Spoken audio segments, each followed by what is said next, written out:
panig ng Pilipinas at buong mundo po ninyo ako napapanood. Kayo po ay po pwedeng mag-text ng inyong mga katanungan legal kay Attorney Batas Mauricio. Subukan po ninyo. Saan man ninyo ako napapanood, saan man ninyo ako napapakinggan, i-text po ninyo ang inyong mga katanungan legal at problema sa batas para po sa libreng payong legal at libreng problema, libreng pagpapaliwanag sa inyong mga problema sa batas,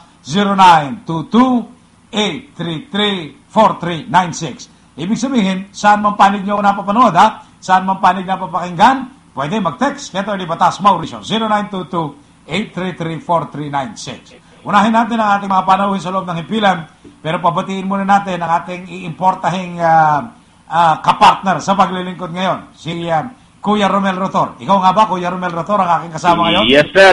Andito po. Alright. Daghang salamat.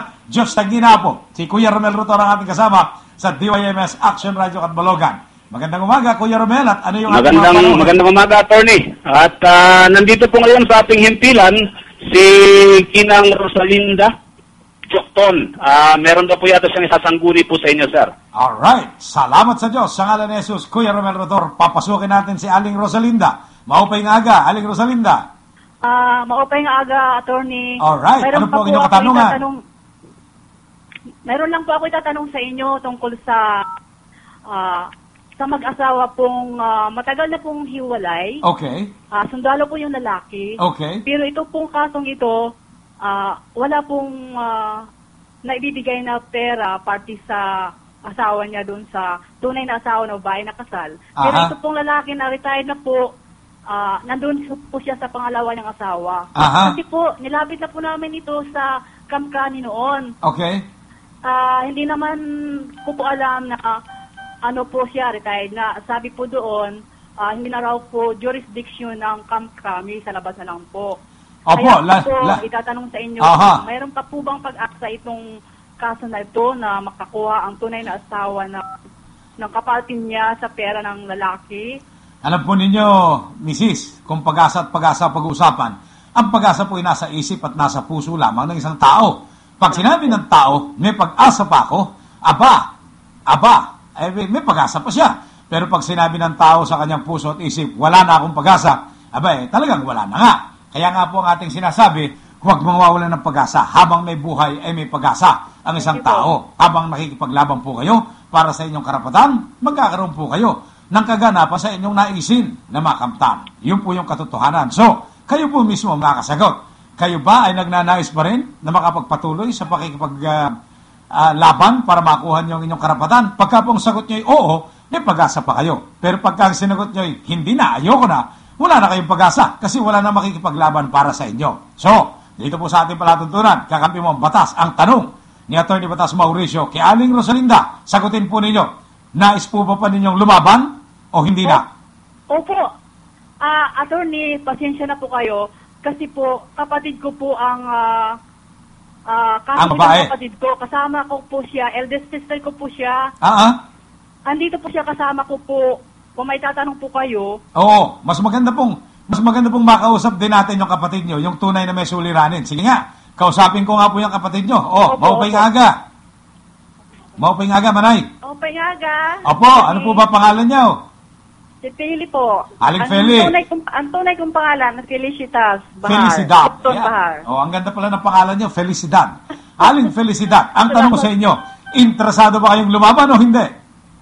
Interesado po. Ayan, kung interesado ka, may pag-asa ka. Ayan ang dapat magandang pag-ukulan ng pansin. Ha? Opo.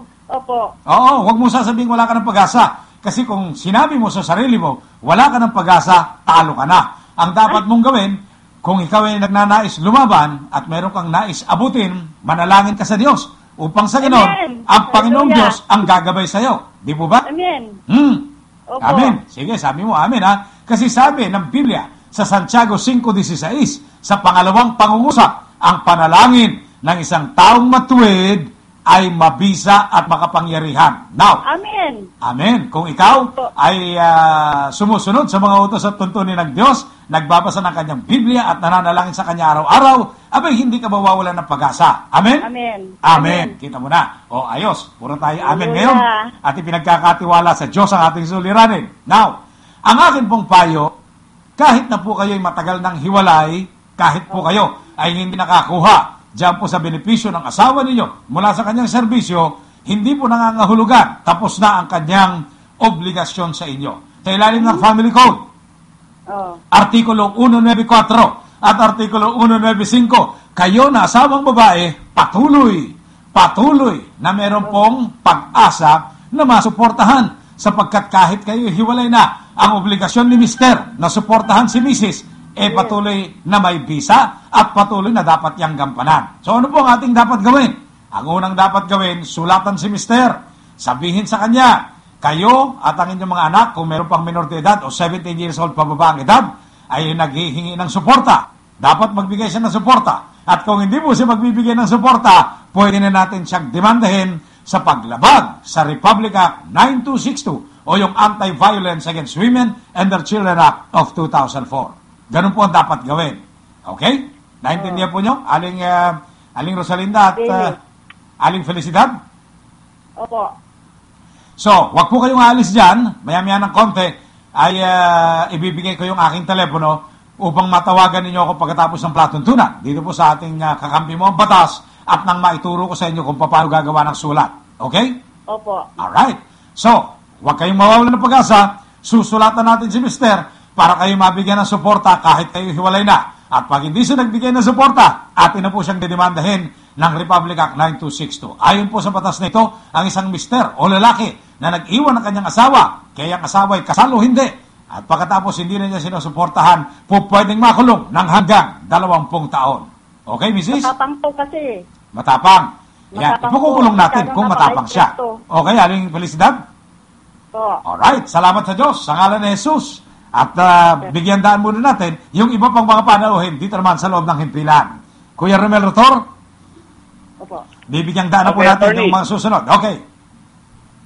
Opo, aantayin na lang po nila, attorney, yung numero po ninyo. Yes, at habang hinihintay nilang numero, meron pa ba tayong ibang mga panauhin sa loob ng himpilan? Wala na po, attorney. Sa ngayon, wala na po. Alright, salamat sa Diyos sa ngalan ni Jesus. Maraming salamat din, Kuya Romel Rotor, sa iyong pagbibigay daan upang ikaw muna ang kapareha ni Atty. Batas Mauricio dito sa DYMS Action Radio Katbalogan. Ayan. Okay, tuloy-tuloy na po tayo sapagkat napakarami po nang nagte-text sa atin. At ulitin ko, kahit po kayo ay nasa iba't ibang panig ng bansang Pilipinas o di kaya nasa abroad na nanonood sa amin ngayon sa pamamagitan po ng internet television, sa Batas Internet Television, sa ilalim ng internet website, magbukas po kayo ng website, magbukas po kayo ng internet, www.batasradio.com. Aba, ako po inyong mapapanood at dito po sa ating palatuntunan sa radyo, sa DYMS Action Radio. At kung kayo po ay nasa Mindanao, sa Bug Cable Network Television, kung kayo po ay nasa Katbalogan, sa Leopard Cable TV, kung kayo po ay nasa Sorsogon, dyan po sa Gubat Sorsogon, sa ANH Cable Television, kung kayo po ay nandiyan sa Cagayan, sa RBC Cable Master System, kung kayo po ay nasa Luzon, Visayas, Mindanao, nasa Batas Internet Television po ako. Kung kayo nasa Aklan, kung kayo nasa Romblon, kung kayo nasa Boracay Island, kung kayo nasa Palawan, dito po kayo sa Aklan Cable TV, sa Paradise Cable Network, sa Red Point Cable Television, at sa Treasure Cable Network. Yan, salamat sa Diyos sa ngalan ni Jesus sapagkat dumadami po ang mga cable networks na nagsasaimpapuwid ng ating palatuntunan sa DYMS Action Radio Katbalogan. Umpisa na po natin. Ito po mga nagte-text sa atin dahil napakarami na. Puspusan ang pagte-text ng ating mga kababayan diyan po sa Katbalogan at sa iba't ibang panig ng bansang Pilipinas. Okay. Naku po, mukhang may problema dito sa may-ari ng isang hotel. Hotel, sabi niya. Attorney, pagmamay-ari po ni, binigay po yung pangalan. Ang initial na lang ang aking ibibigay sapagkat ayoko namang makabanat ng isang tao dito po sa palatuntunan natin pagkatapos hindi naman siya makasagot kagad. Ayan, galing po ito sa 0905-647-4394. Ang pagmamay-ari, attorney, pagmamay-ari ni J.I. Ang hotel na yan. Delivery sa pagkain ng mga empleyado dyan. 3,000 lang ang mga room boy at 7,000. Wala pa ang isang taong desk clerk. Yan. Mukha pong matindi. Di makatarungan